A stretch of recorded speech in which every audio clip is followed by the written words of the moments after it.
You've been taught that putting yourself first is selfish. What if it's the most responsible thing you could possibly do? Look at how you actually live. You say yes when your whole body means no. You carry people who never asked to be carried. You manage everyone's moods, smooth every conflict, and somewhere along the way, the person you forgot to take care of was you. Carl Jung, who spent his life mapping the human soul, saw this clearly. He believed that quietly abandoning yourself to serve everyone else isn't kindness. It's one of the saddest, most common tragedies of a human life. And here's the part that stings. It doesn't even help the people you're sacrificing for. Here's the truth. The people who seem genuinely free and generous aren't the ones who gave themselves away. They're the ones who came home to themselves first. And that's exactly what you're about to learn to do. It begins with clearing up a single word that's been quietly running your life.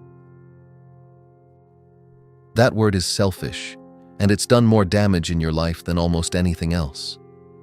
You've been raised to believe that putting yourself first means taking from others, ignoring their needs, becoming cold. So you've spent years doing the opposite and calling it virtue. But Jung would draw a sharp line here. There's a difference between selfishness and self-responsibility, and almost no one is taught it. Selfishness is demanding that the world revolve around you. Self-responsibility is refusing to make everyone else responsible for your life and refusing to be responsible for theirs. It's saying, my growth, my choices, my inner life are my job. And I'll stop handing that job to other people and stop taking on theirs. Notice how differently those two things feel. The selfish person leaves others drained. The self-responsible person actually stops draining them, because they're no longer leaning their whole weight on everyone around them. You are not being selfish when you tend to your own life. You're finally picking up the one responsibility that was always, only, yours. Once you can see that difference clearly, something else swims into focus. Just how much this quiet self-abandonment has been taking from you year after year without your ever noticing. Because it rarely announces itself. Constant self-sacrifice doesn't arrive as one dramatic betrayal. It happens so gradually you barely feel it. It starts small. You cancel the thing you wanted to do because someone needed you. You swallow the opinion that might cause friction. You agree to the plan you dread. Each yes seems minor. But you're not just giving your time. You're teaching yourself over and over that your needs come last. And needs don't disappear when you ignore them. They go quiet, then they go numb. One day you realize you can't even answer a simple question. What do I actually want? You've spent so long tracking what everyone else wants that your own voice has faded to a whisper you can no longer hear. Think of the person who's the reliable one for everyone. The one who always shows up, always helps, never complains. From the outside, it looks like strength. From the inside, they often feel invisible, taken for granted, and quietly exhausted. That's not a coincidence. That's the bill coming due. Putting yourself first isn't about grand gestures. It starts with noticing the small yeses that were really betrayals and letting a few of them become honest no's. And here's what makes this more than a personal problem. The cost of that disappearing act doesn't stay contained inside you. It reaches the very people you were disappearing for, which is where Jung issues his most haunting warning. He observed that nothing weighs more heavily on a child than the unlived life of the parent. The dreams a mother set aside, the path a father was too afraid to take. Those unlived lives don't simply vanish. They hang in the air of a home. And often, without a word being spoken, the child ends up carrying them, pressured to live out what the parent never dared to. But this reaches far past parenting. It's true of everyone around you. When you refuse to live your own life, when you shrink and sacrifice and set aside what matters to you, that unlived life doesn't disappear. It curdles. It leaks out sideways as bitterness, as control, as envy, as a heaviness the people close to you can feel but can't name. Here's the twist that should stop you cold. By sacrificing yourself for the people you love, you may be handing them the exact burden you were trying to spare them. The most generous thing you can do for the people around you is to actually live, fully, truly, as yourself. So sit with this one honestly. What dream, or what part of yourself, have you set aside for the people you love? And what is that quietly costing them? Once that question is on the table, you start to notice the ways you avoid it. And one of the most common ways we dodge our own unlived life is by staying endlessly busy rescuing everyone else's. You tell yourself you help because you care, and you do care, but Jung would gently press further. Sometimes the endless rescuing of other people is a way of avoiding the harder work of tending your own life. It's easier to manage someone else's chaos than to sit with your own. Being needed feels a lot like being whole, so we chase it, because it fills the space where our own unfinished self should be. There's a second cost, and it's one we rarely see. When you constantly rescue people, you quietly rob them of their own strength. Every problem you solve for someone is a problem they don't learn to solve. You keep them dependent, and you keep yourself needed. It looks like love. Often it's two people avoiding their own growth together. You know the friend who calls with the same crisis every month and never changes? Each time you swoop in with solutions, you both get something. They get rescued, you get to feel essential, and nothing ever actually changes. Letting go of everyone else sometimes means letting them face what's theirs to face so they can finally grow, and so can you. But all that endless giving leaves a residue. It builds up somewhere quiet inside you, a place you'd rather not look, filled with something you'd never admit to feeling. Because underneath all that giving, something is usually accumulating: resentment. You don't want to feel it, so you push it down. Good people aren't supposed to resent the people they help. So you smile, you keep giving, and the bitterness goes underground. But buried resentment doesn't stay buried.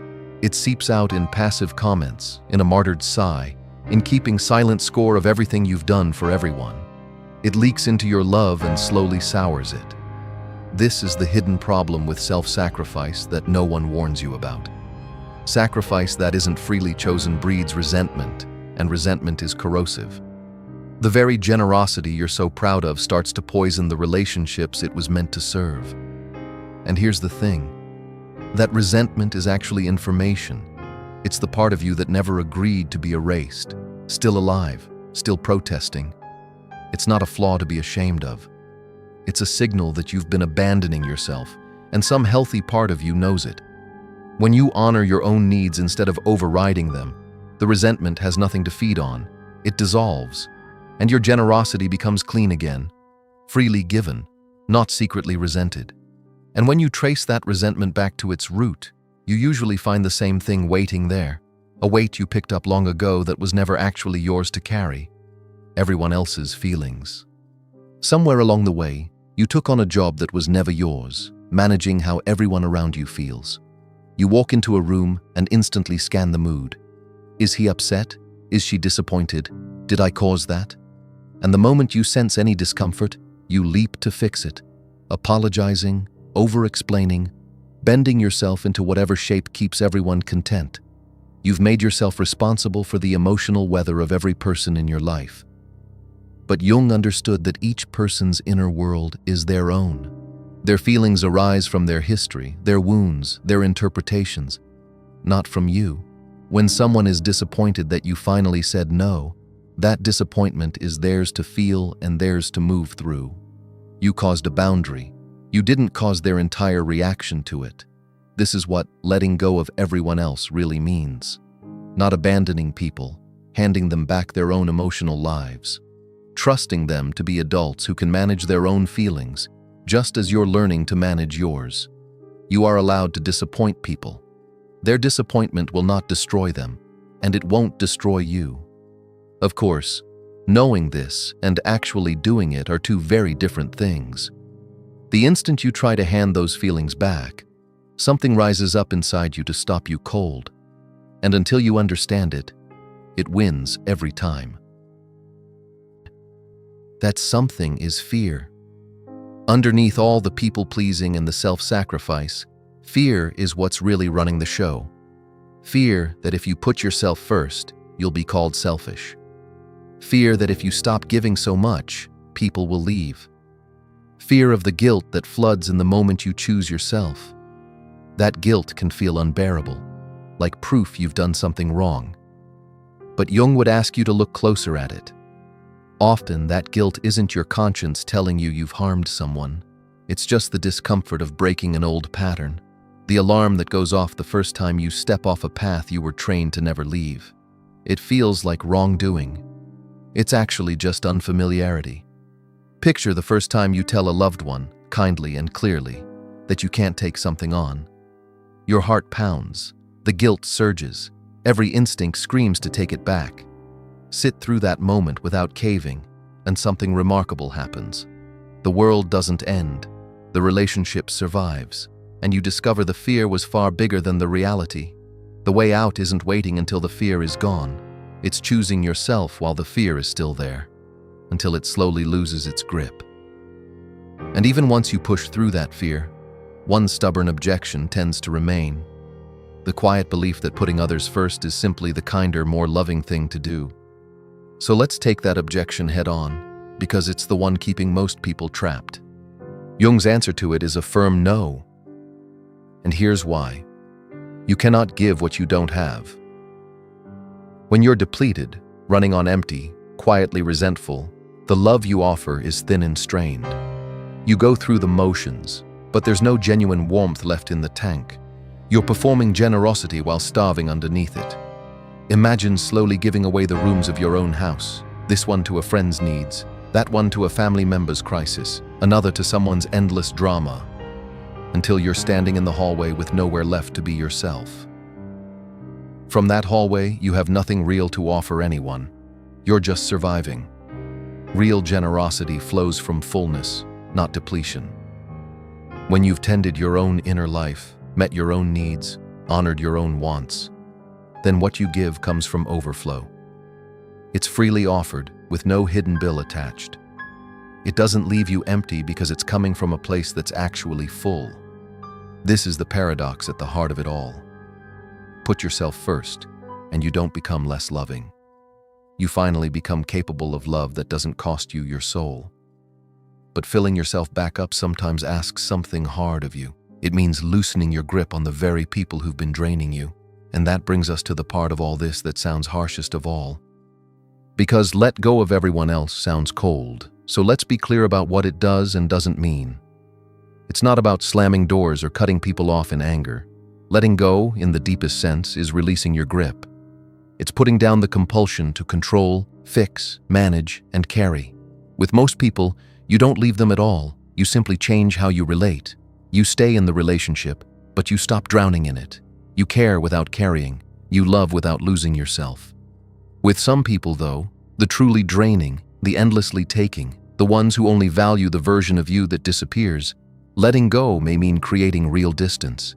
And Jung would say that can be an act of health, not cruelty. But even then, you can do it cleanly, without contempt.